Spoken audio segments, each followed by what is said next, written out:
Hello. So I thought I'd make a video. Actually, this is like my second attempt at making a video because like the first one, like it cut off there. I just didn't frame it right. But yeah, I thought I'd make a video to talk about books because I don't want to type it all because I have a lot of thoughts about books because I like books.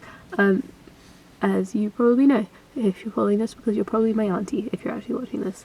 I have a lot of aunties, but or you could be like one of my friends, I guess.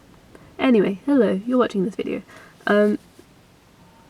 Yeah, so I thought I'd talk about my book, this book, and it's this book,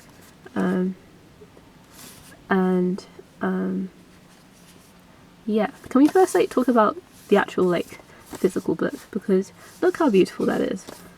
Like, it's got a really nice cover, dust jacket, this like artsy collage thing. I don't have art words, but like, look at it.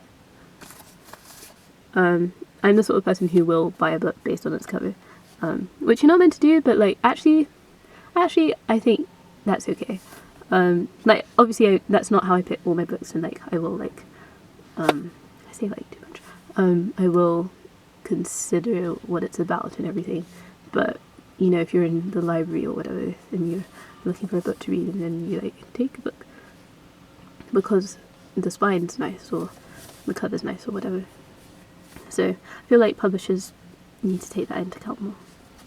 And like, it actually has a really nice actual cover, you know, when you take off the dust jacket. It's not cloth bound, but like, it looks like it could be, sort of thing. It's just a nice orange is great. I like colours. Yeah. And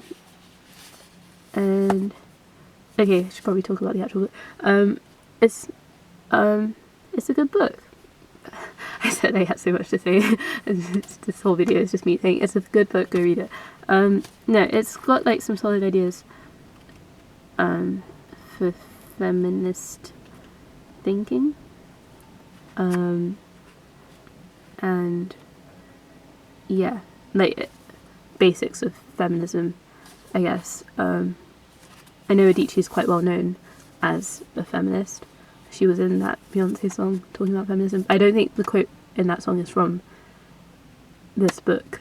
She has another book called We Should All Be Feminists and a TED Talk that goes with that, and I think the quote is from the TED Talk.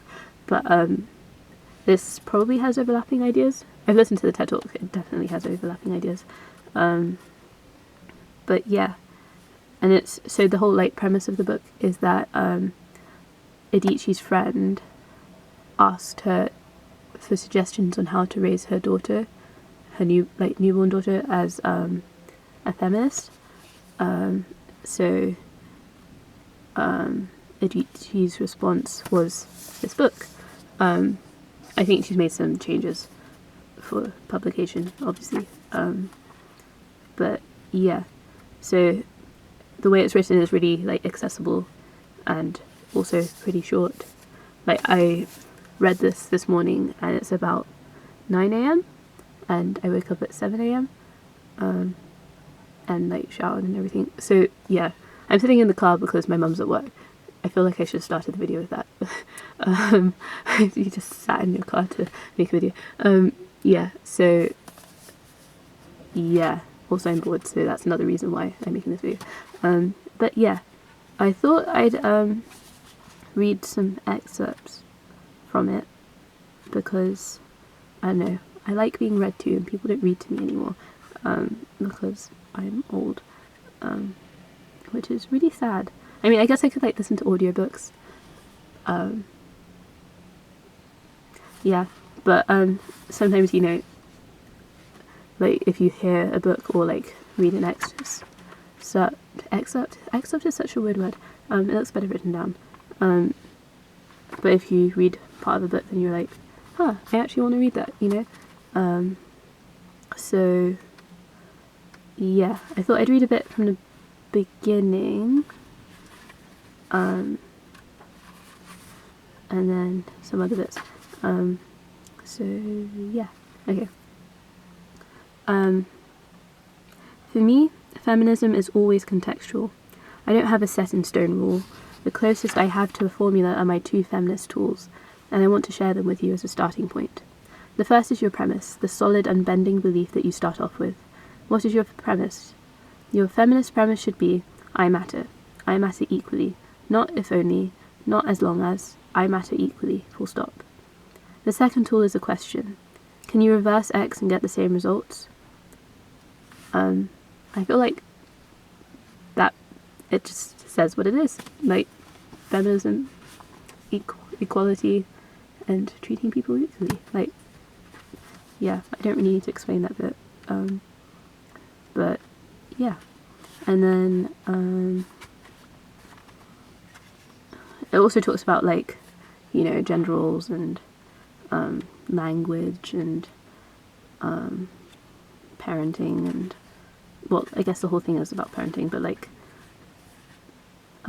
gender roles within parenting, and like reading and education and things, and stuff like that.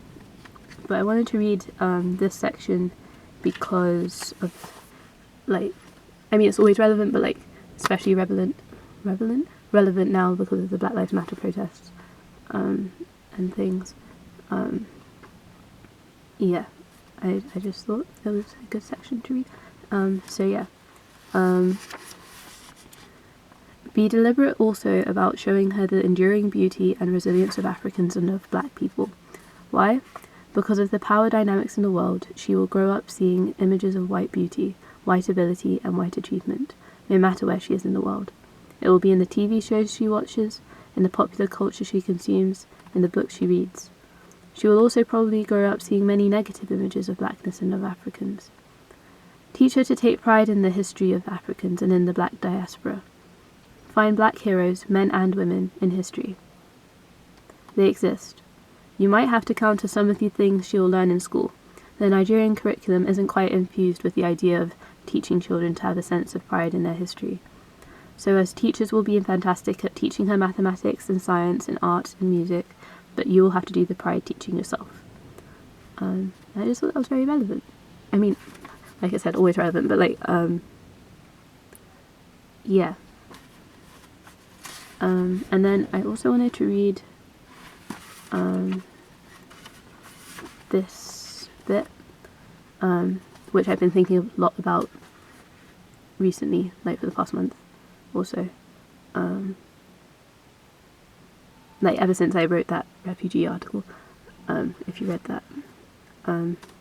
So, in teaching her about oppression, be careful not to turn the oppressed into saints. Saintliness is not a prerequisite for dignity. People who are unkind and dishonest are still human and still deserve dignity. Property rights for rural Nigerian women, for example, is a major feminist issue, and the women do not need to be good and angelic to be allowed to their property rights. There is sometimes in the discourse around gender the assumption that women are supposed to be morally better than men. They are not. Women are as human as men are. Female goodness is as normal as female evil. And there are many women in the world who do not like other women. Female misogyny exists, and to evade acknowledging it is to create unnecessary opportunities for anti-feminists to try to discredit feminism. I mean the sort of anti-feminists who will gleefully raise examples of women saying, "I am not a feminist," as though a person born with a vagina making this statement somehow automatically discredits feminism. That a woman claims not to be feminist does not diminish the necessity of feminism. If anything, it makes us see the extent of the problem, the successful reach of patriarchy. It shows us, too, that not all women are feminists and not all men are misogynists. So that first bit about not turning the oppressed into saints, I've been thinking about that a lot because in my refugee article, if you read it, I talk about Hassan Akkad, who's a resettled refugee in the UK who's like since the pandemic started sort of been volunteering at the NHS and everything, and I mean he stopped that now, he's working at the food bank, but like he's just a really good human being. But I don't know, I've been thinking about how like being a good human doesn't you shouldn't have to you don't deserve asylum because you're a good human. You deserve asylum because you're fleeing a place where you weren't safe. And someone commented, I don't know, like I read that somewhere and I was like, that's right. And then it sort of come up again with the whole Black Lives Matter thing, with the Elijah McClain case, because people are like posting videos of how he played violin to cats and you know, was vegetarian and said all these nice things before he was murdered,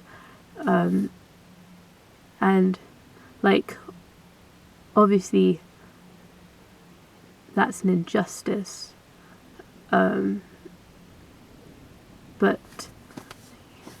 it's not an injustice because he was a good person, although that like does make it feel even more unfair. But it's unfair because no one deserves to be killed by people who are supposed to keep them safe. And yeah, you know, like everyone deserves dignity. Yeah, that's it. So yeah, thank you for listening to me ramble about a book for a while.